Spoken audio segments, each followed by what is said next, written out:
I request audience to settle down fast so that we can start.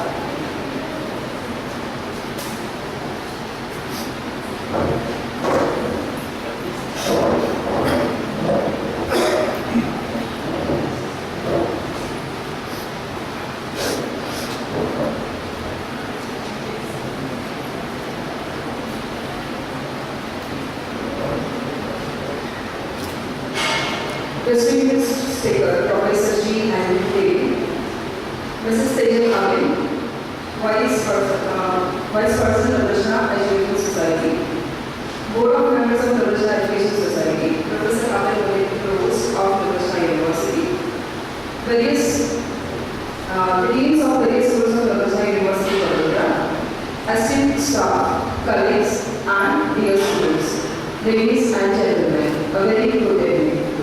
I, Sneha Patel, on behalf of Cultural Committee and Krishna University, welcome you here today at the second lecture of the Krishna University Vadodara Lecture Series, Autumn 2014. I am so pleased to be with you this evening and to have this chance to introduce our guest speaker, Professor Ganesh Narayandas Devy, literary critic, author, and activist. He is here with us today to talk about the future of human languages. Professor Devy is eminent president of Vadodara. Professor G. and Devy was educated at Shivaji University, Kolhapur, and the University of Wales, United Kingdom. He has been professor of English at the Maharaja Sirajpur University of Vadodara. He is a very renowned literary critic and cultural activist. He is also founder of Bhasha Research and Publication Center at Vadodara and Adivasi Academy at Delhi. Professor Devy has many awards to his credits. Padma Shri Award by Government of India in January 2014 is one of the prestigious awards amongst them. Other awards are the Sahitya Akademi Award for After Amnesia, the Sahitya Writers Foundation Award for his work with the notified writers, Durga Bhagat Memorial Award, the Maharashtra Foundation Award for his Marathi book Manapasta, the Pasha Salman Award for his Gujarati book Adivashi Chadeshri, the Rapid Prince Claus Award 2003, awarded by Prince Claus Fund for his work on conservation of crafts, the U-Box Award of UNESCO 2011 for his work on conservation of threatened languages. Professor Devy has authored 15 books in English published by Oxford University Press, Orient Plex One, Penguin, Routledge, Sage, and such other renowned publishers. His works are translated in many languages like French, Arabic, Chinese, German, Italian, Marathi, Gujarati, Telugu, and Bangla. Amongst his many academic assignments, he has held the Commonwealth Academic Exchange Fellowship, the Fulbright Fellowship, the PhD Simons Fellowship, and the Jawaharlal Nehru Fellowship. Professor Devy has worked as an advisor to UNESCO on intangible heritage, as well as he has worked for Government of India on notified and nomadic communities as well as non-scheduled languages. He has been executive member of Indian Council for Social Science Research. He is the board member of Lalit Kala Academy and Samhita Academy. He is also advisor to several non-governmental organizations in France and India. Recently, he carried out the first comprehensive linguistic survey since independence, the People's Linguistic Survey of India, with a team of 3,000 volunteers and covering 780 languages, which is to be published in 50 volumes containing 35,000 pages. Today, we have the great privilege of having Professor Devy here with us, who strongly believes that each language is unique worldly. It captures a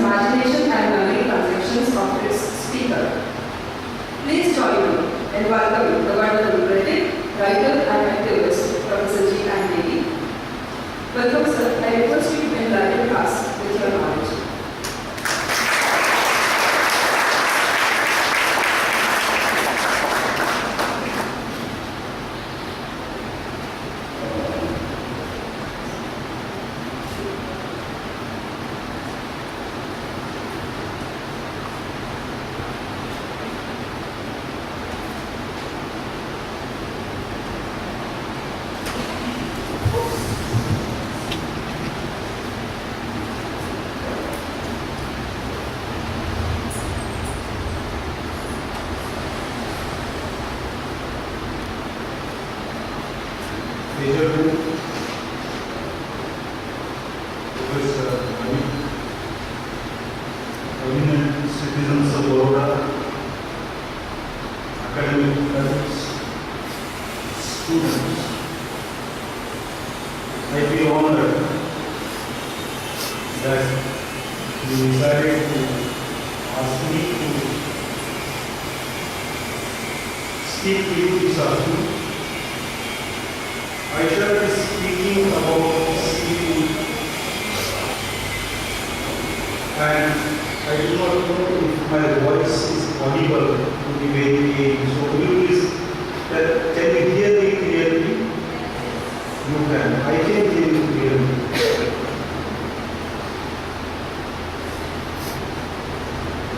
There are things in life that we take for granted a little too much. The skies above us. And there was no time when we got up one morning and found that the skies had disappeared.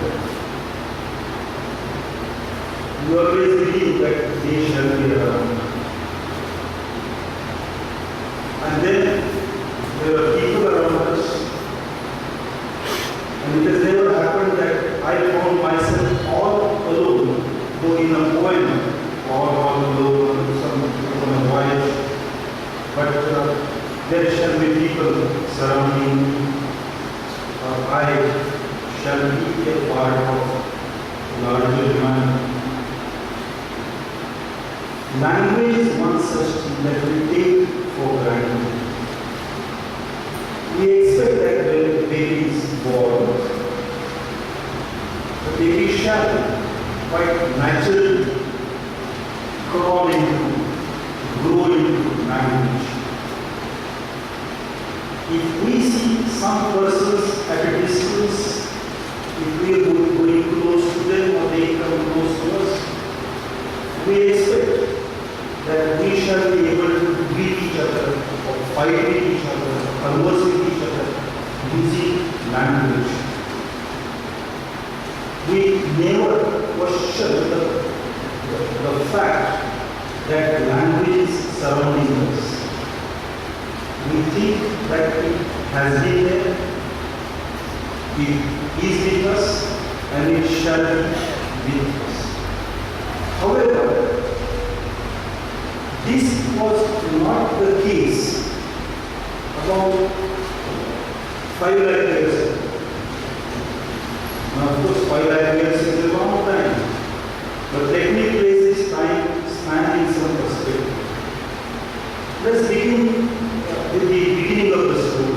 Let's begin at the beginning of the story. And let's go to 14 million, 1400 crore साल पहले. शायद किसी ने मुझे बताया कि कोई big bang जैसे हुआ था दुनिया निर्माण की. 14 billion years. Maybe 4.5 billion years ago, the solar system, our Earth, somehow fallen into this. Just about 2 billion years ago, that life, the earliest form of life, comes into existence. Now, in this history of 2 billion years, history of life of 2 billion years, it is only in comparison to those 2 billion years, I am saying only 5 lakh years ago, that we as Homo sapiens, described now as human beings, became human beings. Of course, there were a couple of species before us that looked fairly close, they were fairly similar to our species. About 5 lakh years ago, did humans speak? And the answer to that question is, they did not.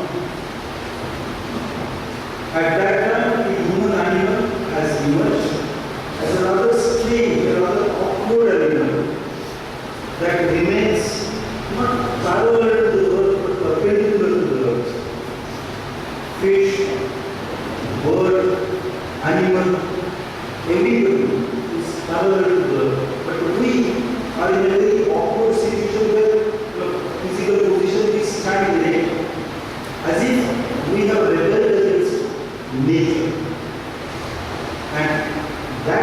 particular biological framework of rebelling, comparing us to rebel against nature, propelled us in the direction of what sociologists describe as pleasure, that which is not nature.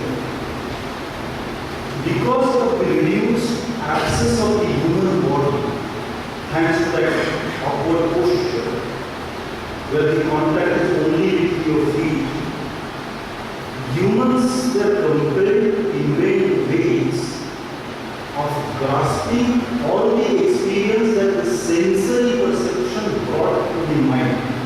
I shall not use the term mind for describing that particular historical period, because the mind took its own time for emerging, but consciousness would be chitta, would be, because the functioning of life inside the consciousness.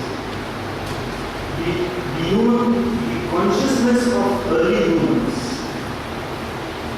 in order to envelop everything that was seen or could be felt, devised symbolic ways of representing those experiences. We all know that even if we grasp everything through the sensory perspective, we cannot physically have experience of everything. For instance, you are able to see me and you believe that I have a back, but none of you came and actually touched my back. You imagine. Now this, in order to cover, in order to grasp, in order to make a meaning of all that is surrounding us, the phenomenon, not the medical, not the inside one, but the external one, the phenomenal world. Symbolic means were used. For the first 2 lakh years, I'm at 5 lakh years before our time. For the first 2 lakh years, this grasping of things and then sharing it with others. Sharing became necessary because the humans live in the fear of other animal species, and therefore they were together, and sharing was necessary.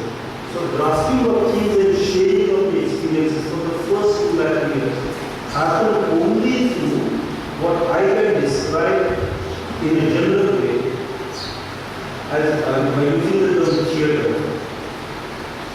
Communication was only through theatre.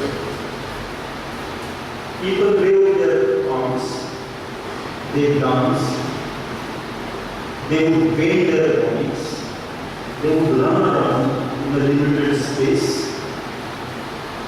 by making movements of the body which are not necessary for food gathering, for food consumption, for perpetuation of human life, for sleep, movements which are not natural but cultural. And that I describe by using the term theatre. For the first 2 lakh years, theatre was the predominant mode of communication for humans. And you know, when somebody tells me a story or something to me, I keep doing this. That is still 5 lakh old habit of the human body.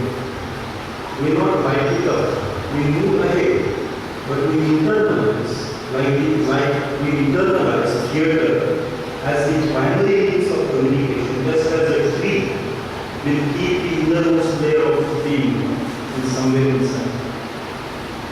After the first 2 lakh years, approximately 2 lakh years, communication moved from theatre to music. You know, sometimes when I hear somebody saying something to me, I do say, and it is universal. It is not specific to Gujarati language. Gujarati may, I, me, etc. But there is another in Gujarati which means, Acha, I say, Baba, Vogera. Using tones, using monosyllables, using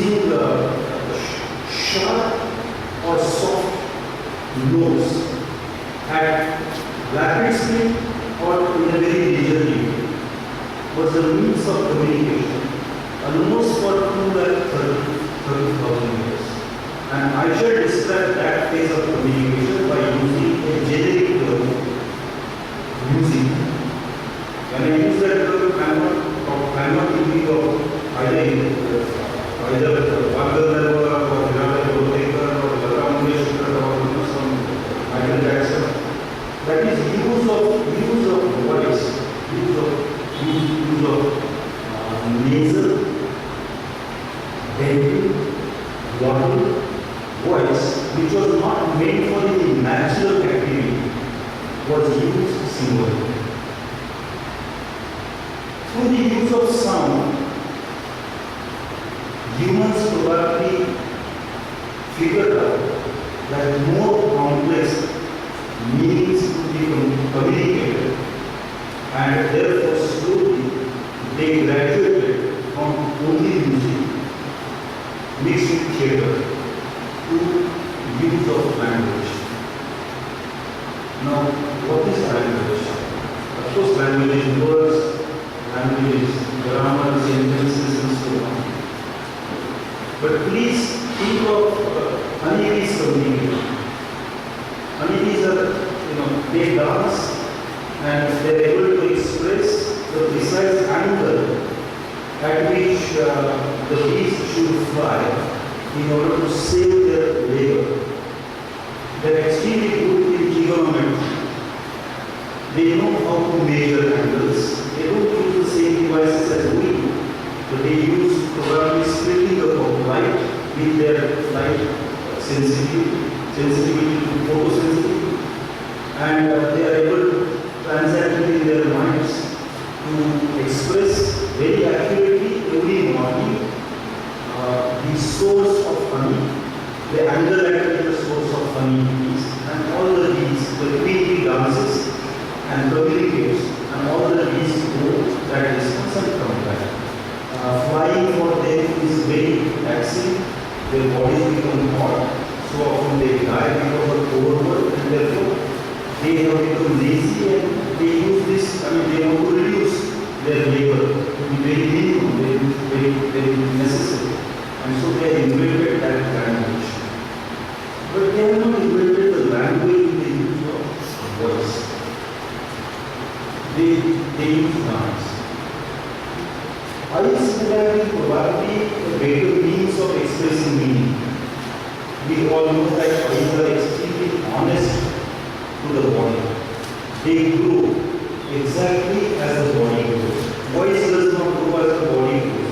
Somebody telephones me after 15 years, and I think that the voices remain the same, but the body of the voice, the body of the person whose voice it is, will have grown by 15 years. So voice is not natural for humans. None of the speech organs which we use for creating speech were primarily made for speech at all. Not teeth, not tongue, not nostrils, not throat. But humans have forced themselves to move in this direction because communication, the human mind has figured out from very early times, communication is a symbolic transaction.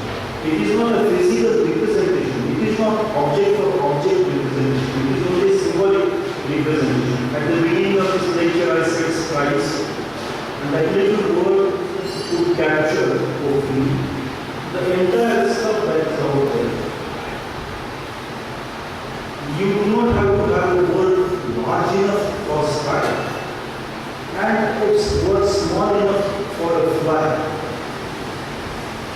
Because these words are symbolic representations and not physical representations.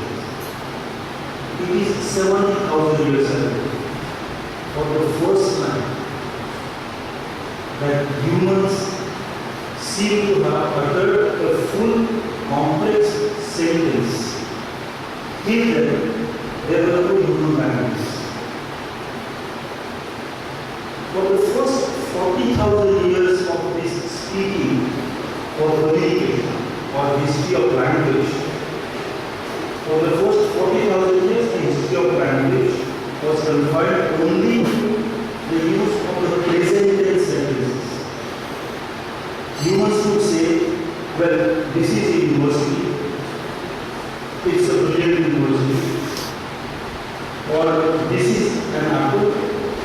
or this is ice, or this is my mother, or whatever.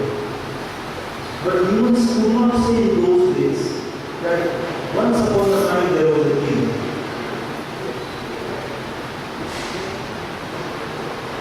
The Speech Act was confined only to the representation of the present. And when the human brain was using language only for the present, the human memory was not saddled with the responsibility of having to remember far too many sensory experiences. Almost after 40,000 years, that's about 30,000 years before our time, humans seem to have produced a sentence in the past tense, and that was quite a revolution. Because in the present tense, you can only speak about facts as they are. But in the past tense, you can take a lie. And it's beautiful to take a lie. Because you're talking about something which is not existent in the immediate space and immediate time. I can say that the apples in Kashmir are very sweet this year. Or the snows in Switzerland, they are really inviting. I don't know, I have not been to Switzerland. I've been to Kashmir, but I did not see apples this year. But, one can move distance beyond immediate space and a time span beyond immediate time. And that gives us freedom, immense freedom. That freedom the human mind acquired some 30,000 years ago. Was there only one language at the beginning of this world of human?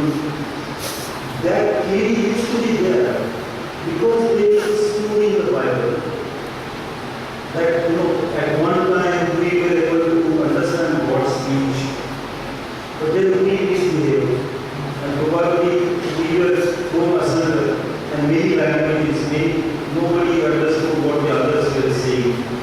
In stories of Genesis, there is always the idea of one beginning, one origin, one placing, one goal, one destination, one view of life, one way of looking at the world. But in the world as it has been, that has not been the case with communities, people, species, diverse kinds of trees. Many languages came up in many different zones of the world. How do these words take birth? They take birth out of the experience of labor, work, struggle with nature, remembering things which others have remembered and passed on to you.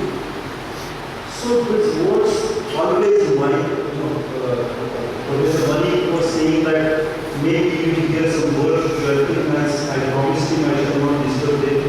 But many words have come out of people listening to the chirping of birds for hundreds of years. People looking at the way fish swim. People looking at how the grains of sand actually form those patterns of trees. So out of nature will transform meanings using the symbolic means of sound or voice and created words. And they have a very long life. Words, a language, a given language may die, but the words in that language do not die an easy death. Words are almost like plastic, difficult to destroy. They remain very forever. They may not remain there with the same meaning very many, but they remain there with the same or similar phonetic forms. So there was not one language at the beginning, there were many languages. There was of course not one beginning at the beginning, there were several beginnings. Because there was one branch of us in Europe, another in Africa, they developed different kinds of ways of symbolic representation using voice and so on. And naturally, humans all over the world were quite familiar with the situation of having to hear several languages. there has never been a complete monolingual anywhere in the history of the world. Unless a fellow was actually shut into some kind of collar or some kind of completely closeted. But having many languages has been a natural condition in the past. It has been so for the last 30,000 years. Did those languages have a script? The answer is no. Because script is not language. Script does not take birth in speech. Scripts take birth in the practice of counting. All scripts, without any exception, at the beginning were signs or marks used for remembering complicated economic transactions. Now this increase, this complicated economic transaction multiplies in human history when humans move from hunting gathering to pastoral and subsequently to early agrarian days. Probably I should explain a little bit about the early agrarian days.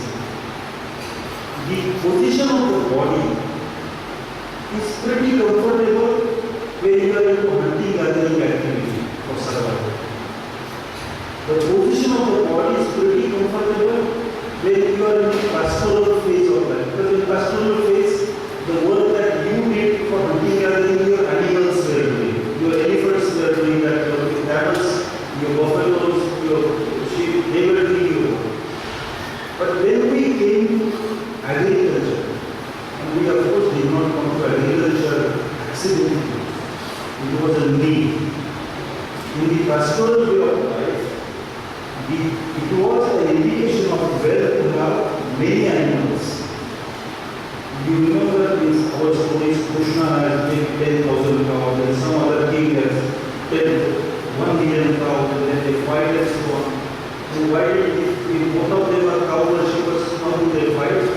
They do not fight because they want to fight, but they fight because cows require grazing land. And if you have far too many animals, the territory available becomes inadequate, leading to pressures on yield. In order to avoid these pressures, to find some way forward, one moves to early agricultural activity, where whatever the cows have become, you start glorifying by using the magic of seeds. In the early agrarian times, the posture of the body had to undergo a change. Because for agriculture, you have to bend down. And that's not kind of the spine. And the humans are not humans if there is not a spine. They do not. It's a human condition, a human body. In order to avoid that pain in the labor involved in the agricultural work, humans started saving a little bit of their product, and to use that little bit of saved product into employing others to do the work that they would be doing. And this is called in pure economic terms surplus. Surplus is not having far too much. Surplus is having whatever you have or you don't have, but use some of it to engage other people to do your own work. That is surplus. So once you start creating surplus and use it to engage other people to do your work, and when you do this over several generations or spread over several locations, the transaction becomes complicated. In order to remember that transaction, marks are made, and the work of scripts all over the world is these marks made in early agrarian days for remembering the transactions of the surplus. And that's how, while speech has been with us almost for 70,000 years, and even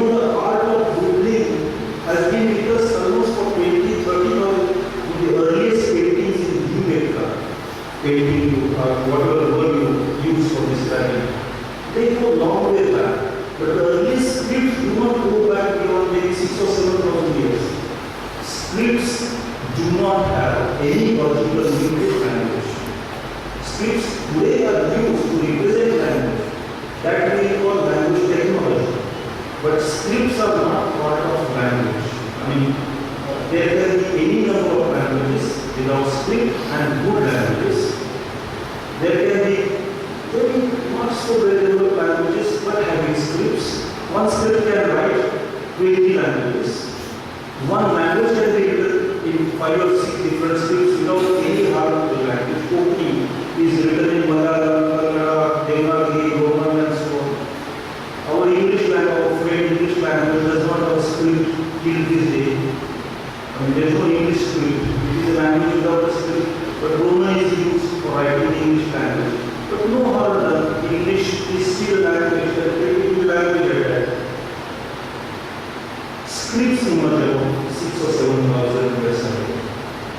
And multilingual practice continued from old times till historical times. The growth of languages, emergence of languages, their development, contribution to those languages in terms of imaginative activities, literature, folklore, stories, continues all over the world until a strange thing entered the human civilization, and that thing was paper. Before that, scripts were there and languages were there, but writing was not so easy. In India, in the 13th century, we have very lucrative paper trade. Merchants who daily become suddenly very rich by trading in paper. In China, paper comes earlier. But just paper itself was not enough for spread of writing to replace language. We require printing technology, and that happens in Western world, Europe, about 500 years before our time. In our own country, just about 200 years before our time. Let me speak about India at this moment. Printing came to India towards the end of the 18th century. It came initially in the Kannada language by accident. Some printing machine had come from Portugal to Goa, and some books were printed there using the Kannada script. In Bombay, the earliest printing press is towards the end of the 18th century. We have a great newspaper coming over that Bombay Samachar. Hopefully, it's still there. I hope it stays. But for the other languages, it was St. Fort Williams in Calcutta, where the British for the first time set up a printing press called the government printing press, where 6 languages were printed. To the end, this happened in 1802. Which were these languages? How were they chosen out of numerous languages in India? The choice was entirely arbitrary. It was not on the basis of the longevity of those languages or the number of people who spoke those languages. This was done for administrative convenience. In fact, they produced a language in 1802. The officer in charge was a man called Lalluji. He was producing textbooks for students at the School of African and Oriental Studies in London, who were trained to become Indian civil servants. So he produced a book in a language called Hindi. Till then, there was no language called Hindi. Of course, what is now Hindi existed in the times of Surdas, Tulsidas, Mira, but neither Mira nor Tulsidas nor Surdas knew that language as Hindi language. They knew of the languages, Kadi, Braj, Audi, and so on. Printing standard as a language. While a speech variety, such as Gujarati, spoken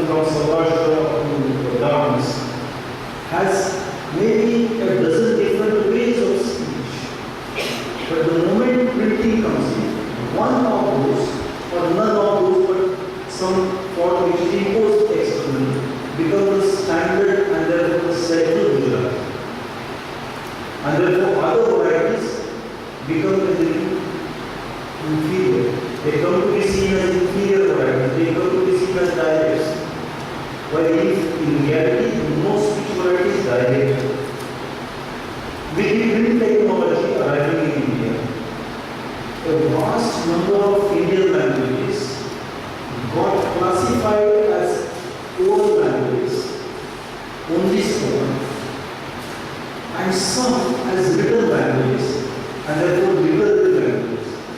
Our writers, I'm difficult on writer, but what I mean to say is surgeon, creator, literary creator. Writer is somebody who writes, but I am thinking of somebody who makes things with language.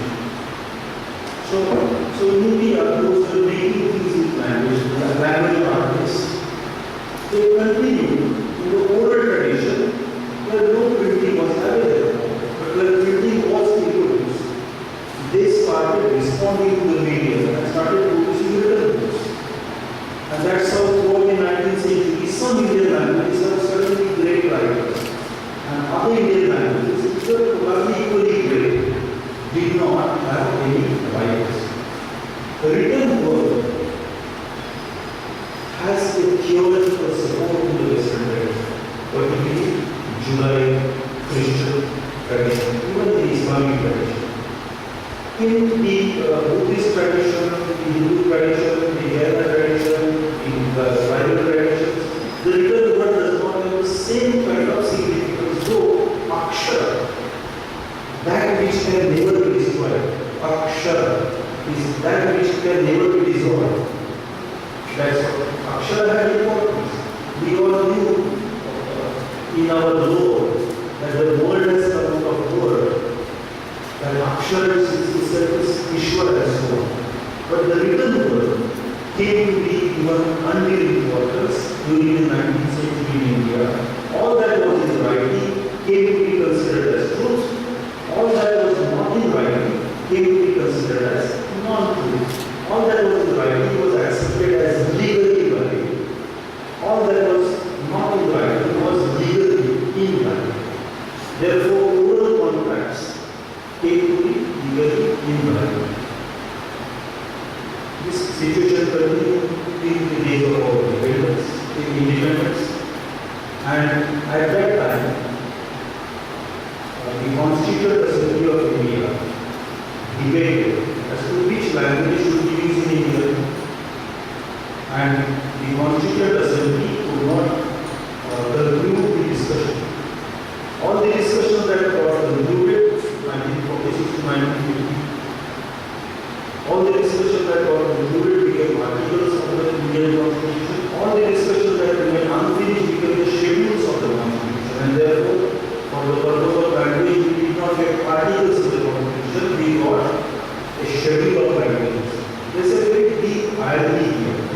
The Indian Constitution is guaranteed as the freedom of expression. But the Constitution does not say which language shall receive the protection from the government. So we shall not protect the languages, but we give you freedom of expression. That's a wonderful way of handling it. Anyway,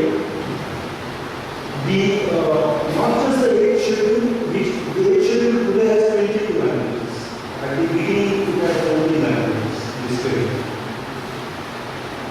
About the same time, Jawaharlal Nehru decided to set up a commission for reorganizations of the state, and the name of that commission was Linguistic Reorganization of the State. There were violent agitations, in Telangana, there were a couple of activists in Punjab who actually died on fast demonstrating asking for states for their own languages. And the state reorganization commission gave linguistic states in India. So we had the 8th schedule and the linguistic states. But in the 8th schedule there were 14 languages listed at that time. How many languages did India have really? Now the answer to that question was prepared by a man called George Grierson, who worked for good 28 years from the end of the 19th century to the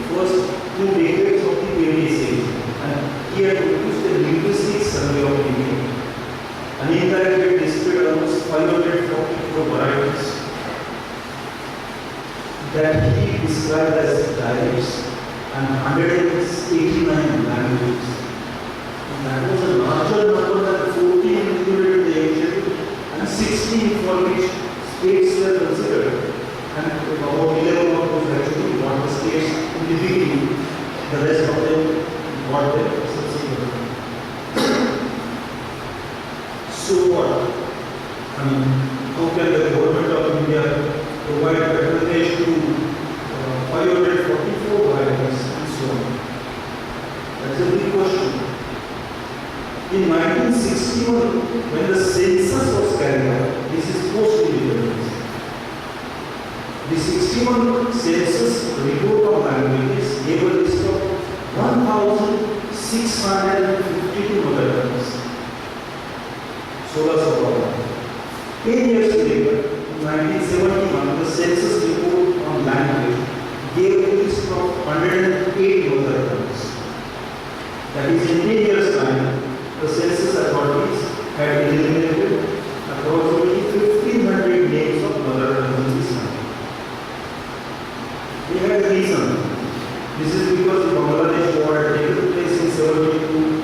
By the time the census data was released in 77, the government was worried that if Bangladesh can fall, if East Pakistan can get splintered off on the question of Urdu or Bengali, it can happen in India, and therefore they are brought a principle of a cut-off point.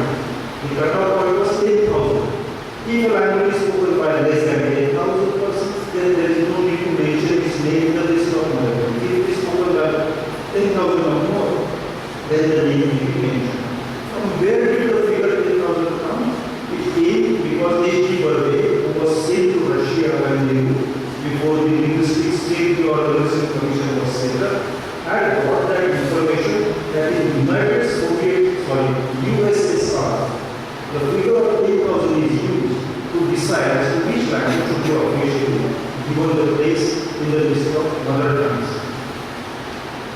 So, how many languages does India have? Is it 1652? Is it 108 of 71 census? In 2001 census, we have seen a list of 22 scheduled languages, 100 non-scheduled languages. Do we have 122 languages? Do we have 1500 languages? Do we have? In the linguistic survey that Baroda-based Bhasha Research Center carried out, we found 780 languages which are still alive in the world. Now, this was in 2011. 1971, the names were conceived, and at that time, out of the 1652 mother tongues, only mother tongue is not necessarily language. There is a technical difference. People claim, so many claim they are very Bhasha Vasana, but widely Bhasha. And somebody else says, Mera Atma very Bhasha. So, one language gets listed several times, but after doing the scrutiny of those 1652 labels, the UNIS had come to the conclusion that approximately 1100 languages existed in the country. In 61, in 2011, out of those 1100 languages, 300 languages had disappeared, that means they had died. In a matter of 50 years, 300 languages died in our country. Now, how much ashamed should we feel? The answer to that has to be set in a larger perspective. That perspective is, Papua New Guinea, a small country, had about 1100 languages 50 years back. And today, Papua New Guinea is able to play not more than 600 languages. I am not saying we are better than they are. I am going to say something different. Nigeria had about 800 languages 50 years back. But today they are able to play not more than 450 living languages. Indonesia had a somewhat similar number, and their plight is even worse. It seems that languages all over the world are dwindling, that dying like an epidemic has hit us, hit human languages. There is an estimate that there are about 6,000 languages in the world. There is another estimate, which is based on mathematical modeling, which says that by the end of the 21st century, and that's not very far, just 80 years from, 85 years from now, in another 85 years time, out of 6,000 languages, approximately 4,000 will be silenced completely. We will not hear a word of those languages. No speakers of those 4,000 languages will be around. It is also estimated that of the remaining 2,000 languages, nearly 1,700 will survive with their domains not intact. I mean, imagine a book of words. The next day you see that book of words, or whatever book of words, and you find that they are there, except that the beings are gone. Domains of language may simply follow. And that's really frightening. You know, Gujarati who we doctor say, कोई वेदना विषय बात करेंगे, pen वाली बात करेंगे, तो pen को छोड़ देंगे। डॉक्टर हमारा बैकलॉग में पेन है। The doctor also tells me what is happening to you by saying that this deficiency, that surplus. So the domain of talking about pain and pleasure is shrinking even in a language that I am not able to explain to my doctor precisely in which part of my leg, the feet, whether it is in front, back, lower, upper, middle, I am not able to explain. The domain is going. This shall happen to the remaining 1,700 languages, and maybe about 300 languages will survive to the end of the 21st century in all countries. Now, why is this happening? There is one explanation, and which is worth considering. That explanation is theatre as communication, or communication as theatre, was controlled by the lower side of the back side of your brain. Because the framework of that communication was that the body does not fall. You might wave your arms and legs, but you should not fall down. The grammar stage, that framework. Communication as music was controlled by the neural circuits on the right hand side of the brain. Even today, when you hear a song, the words get analyzed by the left side of the brain, but the tunes get analyzed. The wordless music gets analyzed on the right side of the brain. Language, speech, as communication is appreciated by the neurons and analyzed, fragmented, rejoined on the left side of the brain. The reason being advanced for the development of languages